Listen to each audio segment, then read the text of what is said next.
this point, it is actually confirmed that it was indeed the jailer that created the Lich King through the Runecarver. However, many years ago, it was known that it was Kil'Jaeden the Deceiver that did that through the help of the Dreadlords. Is this bit now retconned, and what is the connection between Kil'Jaeden and the jailer? Could the two have been allied, or was the Deceiver the one that was deceived by Zovaal?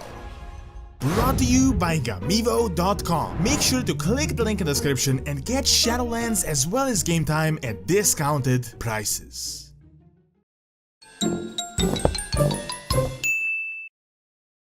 While it is a speculation, I gotta say at the moment the Dreadlords being from Revendred is the theory with the most amount of evidence, all but really confirmed at this point. Aside from the book report that brings all of this out, there is also the name Natrazim Castle Natria, and the fact that the Dreadlords call themselves Unseen Guests, and there is a Spire of Unseen Guests in Revendred. All of this pretty much tells us that the Natrazim are tied to more than likely Sire Denathrius. Now, we know that Denathrius is working with the jailer and is working to further the cause of death and to ultimately break this entire prison machinery. On the other side, in the by now ancient Warcraft lore, it was said that Sargeras was a titan that was driven insane by the Dreadlords and the Eredar, and it caused him to go on a burning crusade. Now, with the introduction of the Draenei as a race, that was heavily retconned, but in all reality, it might seem like Blizzard is making a full circle back, at least in terms of the Dreadlords. What we know from the Chronicle is that Sargeras learned of the Void, and it drove him insane to see such chaos as a being of order himself, which caused him to rebel against his brothers and go on an insane purge in order to completely destroy the universe so that it could be created perfectly. Now, this book from the Shadowlands that is more than likely talking about the Dreadlords says that it was them that did this, and that the Natrazim have essentially been creating war between every single power of the cosmological chart. They have just been adding fuel to the fire constantly. The report tells us that destroying the Titan Pantheon and creating the Burning Legion was the easiest task, as the Titans despise chaos, which is their weak point, and it can definitely be turned against them. So, by taking this new lore, or should I just say reintroduced retcon lore into consideration, let's see what exactly is the connection between the jailer and the right hand of Sargeras. So if you watch the recent memory cinematic of the jailer, it is now just 100% confirmed that it was him that created the Lich King. It is no longer a speculation. There is really no doubt anymore. I mean, the guy literally just pulls out Frostmourne from his hand and the Helm of Domination. What seems to be the story is that through the imprisoned Runecarver, who seems to be a master smith, the jailer procured the Helm of Domination and Frostmourne in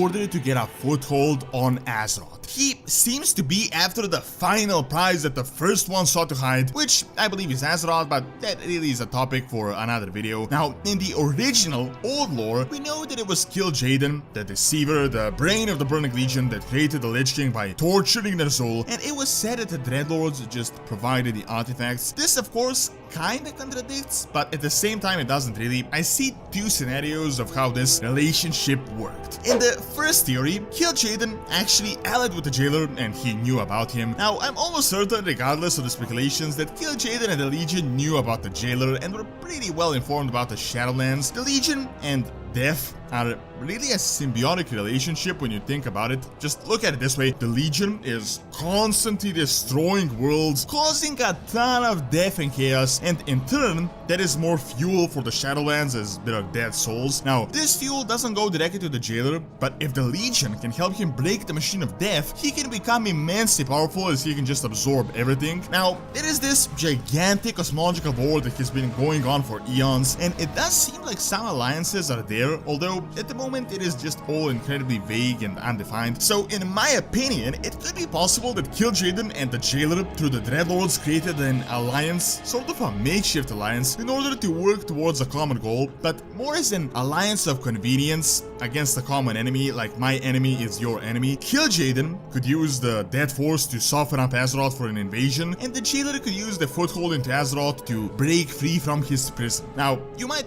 ask, why would the Legion want to help the jailer if they ultimately want to destroy the universe? Shouldn't he also be their enemy? And that is a really interesting thing to think about. My thoughts are that Death is just as chaotic as the demonic army, so they wanna help the Legion destroy more worlds, and maybe their interests don't really collide, as Death seems to be in a different realm when compared to the Legion, so they wouldn't take the same spot. Although, ultimately, it could have just been an alliance of like, let's help each other out, but when this is done, we're gonna continue to fight. Now, the second, and in my opinion, the more likely theory, is that Kil'Jaeden didn't ally with the Jailer, but that Zovaal played him, just as the Dreadlords have been playing around with the Legion for thousands of years. Seriously, just look at it this way, the Jailer wants the Legion, Sargeras creates a ton of death, destroys the enemy of death, aka the other cosmological forces that Death is fighting. All that fallen life goes to empower the Jailer, and as he manages to break the machine of death, he gets to suck up all those souls and become the ultimate titanic being that would take over the entire universe. And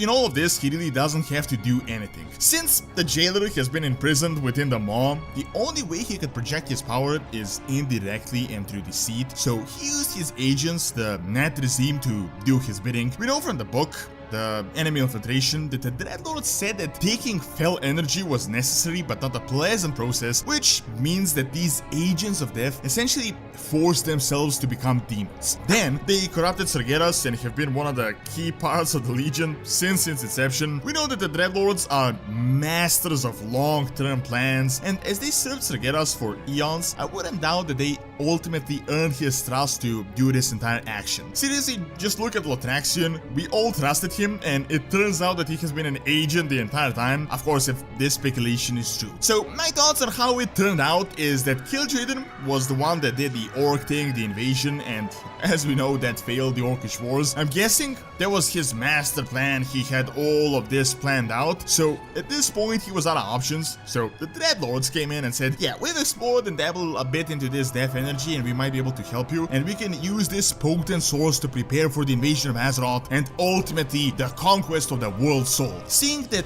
we've seen Legion in the past use Void and other types of energies as a means to an end, this really wouldn't be unprecedented for them to use another type of energy that isn't native to the Twisting Nether. Kil'Jaeden, desperate at this point, agreed, and the Dreadlords essentially used the machinery of the gigantic Burning Legion to create a foothold for the Jailer and to start turning the gears in order to break the Machine of Death, to free him so that he can conquer the entire universe. Honestly, to me, this seems like the most likely scenario. I gotta agree that it does seem kinda dumb, as Kil'Jaeden is the Deceiver, and the fact that he was the one deceived is a bit of an annoying retcon, but it really wouldn't be surprising. Seeing how the Burning Legion storyline turned out, it wouldn't be out of this world to conclude that they were quite incompetent and that the Dreadlords just capitalized on this opportunity. Thank you for watching. Check out Denathrius invaded the Legion by clicking on the screen, and also check out Doronsmovies Academy for videos on real world history and science. See you next time.